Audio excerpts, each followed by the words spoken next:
විශේෂයෙන් මේ කෙනෙක් මනුස්ස ජීවිතයක් ලබන්නේ කොහොමද කියන කාරණාව තුළ ඒකට හේතු වෙන ප්‍රධාන සාධකයේ බවට පත් වෙනවා සංසාරේ රැකගත්ත උතුම් සිල්. එහෙනම් කෙනෙක් උපදින්නේ කොතනද කියන කාරණාව තීරණය කරන්නේ සීලය.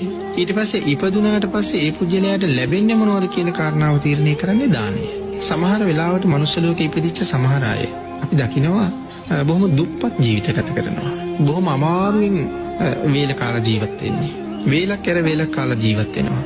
සමහරලාට කෙනෙක්ගෙන් ඉල්ලගෙන කාලා ජීවත් වෙනවා.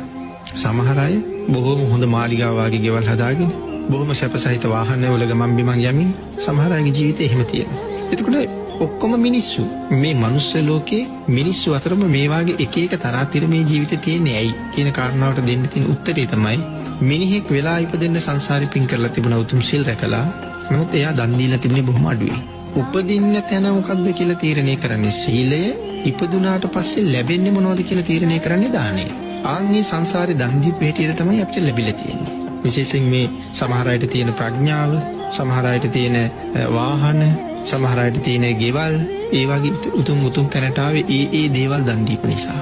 මොකද අපේ බුදුරජාණන් වහන්සේ මේ සංසාරේ ගමන් කරන පුජ්‍යලියෙකුට දාන වස්තු 10ක් දේශනා කරලා තියෙනවා. මේ දස දාන වස්තුවම කෙනෙක් සම්පූර්ණ කරන්න ඕනේ. බොහෝම හොඳ යාන වාහන ලැබෙන්නේ මොනව කරාමද? භාග්‍යවතුන් වහන්සේකට දේශනා කරලා තියෙනවා මේ ශාසනයට යාන පූජා කරන්න ඕනේ කියලා. හැබැයි කෙනෙකුට හිතෙන්න පුළුවන් එහෙමනම් අපි වාහන පූජා කරන්න ඕනේද කියලා.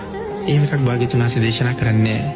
කොයිතරම් අපූර්වද බුදුදහම. කොයිතරම් පහසුවෙන් මේ පින්කම් කරන්න පුළුවන්ද? අපි භාග්‍යවතුන් වහන්සේ මේ ශාසනයේ යාන පූජාව කියලා සඳහන් කළේ පාවහම් පූජාවට. හොඳ පාවහම් දෙකක් සිල්වත් ගුණවත් උතුමන්ට පූජා කරනකොට සංසාරයට හම්බ වෙන්නේ හොඳ යාන වාහන. ඊළඟට භාග්‍යවතුන් වහන්සේ දේශනා කළා මේ මහා ප්‍රඥාවල් ලැබුවේ කොහොමද? සමහර අයගේ තියෙන ඒ අවබෝධයේ දැනුම තව කෙනෙක් පුදුම කරනවා. ඒකට භාග්‍යවතුන් වහන්සේ අපිට දේශනා කළා සුවඳ පූජා කරන්න කියලා. හැබැයි මේ පූජාවල් ගාව හැම එකකම තියෙන තව විශේෂත්වයක්. මොකද දන් දෙනකොට දාන දාස, දාන දායක, දානපති කියලා තුන් දෙනෙක් ඉන්නවා. දාන දාස කියලා කියන්නේ තමන් පරිහරණය කරනවට වඩා අඩු මට්ටමින් තමයි දානෙට දෙන්නේ. දාන දායක කියලා කියන්නේ මම පරිහරණය කරනවා වාගෙම තමයි දානෙ දෙන්නේ. මම ඔකට උදාහරණයක් සඳහන් කළොත් අපි සාමාන්‍යයෙන් හැමදාම සම්බෝල හදාගෙන කෑම කනවා. මේ පුජ්‍යලයා දානෙ දෙනවා වත් වේලා ලුණු ඉහලා. එතකොට Tamanට වඩා පල්ලෙහැයි. තවත් කෙනෙක් හරි දුප්පත් මේ මහදන් දෙනවා කියලා කියන මේ ශාසනයේ කෙනෙකුට හිතන්න පුළුවන් අපිට ඉච්චර සල්ලි නැහැ නේ කියලා. දානපති වෙන්නේ. දැන් අර සම්බෝලත් එක්ක කෑම කන කෙනා දානෙත් දෙනවා සම්බෝලත් එක්ක. එතකොට එයා Taman සමාන මට්ටමින් දන් දීලා තියෙනවා. දාන දායක.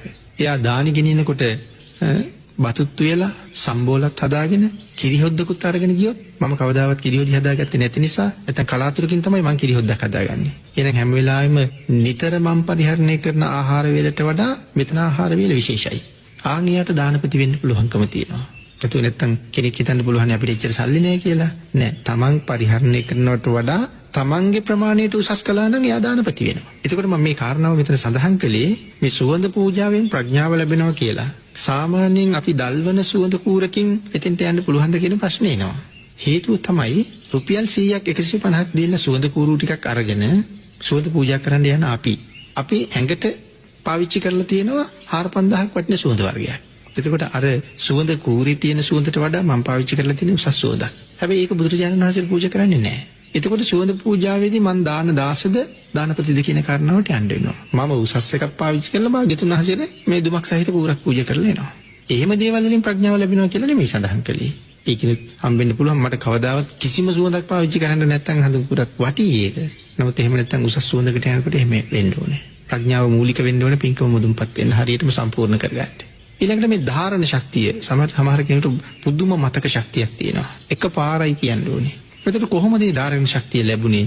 අපි භාග්‍යවතුන් වහන්සේ සඳහන් කළා ධාරණ ශක්තිය ලැබෙන විශේෂ පින්කම් අතර මේ පාත්‍රා ආධාරක වාගේ දේවල් පූජා කරාම ධාරණ ශක්තිය ලැබෙනවා. අපේ ශාසනයේ ගිහි බහුශ්‍රූත ශ්‍රාවිකාවන් අතර අග්‍රස්ථානීය ලැබුවේ කුජ්ජුත්තරා. ඒ 16. නමුත් පුදුම ධාරණ ශක්තියක් තිබුණා. එක බණක් අහලා ඒක හොඳට මතක හිටලා ඒ බණ තමයි සාමාවතී දේවිය ඇතුළු පිරිසට ඉගෙනුවේ. එක පාරක් අහපු බණ. ඒතර මොකක්ද මේ සංසාරේ කරපු පින්කම කියලා සඳහන් කළා. පස්සේ බුදුරජාණන් වහන්සේලාට දානයක් දුන්නා. ඒ වුණාට පාත්‍ර රත් වුණා දානි බෙදුවට පස්සේ. හරි අමාරුයි බව දැනගත්ත අතීතියගෙන ඉන්න. එහෙනම් තමන් ගාව තිබුණ රත්තරන් වලලු 8.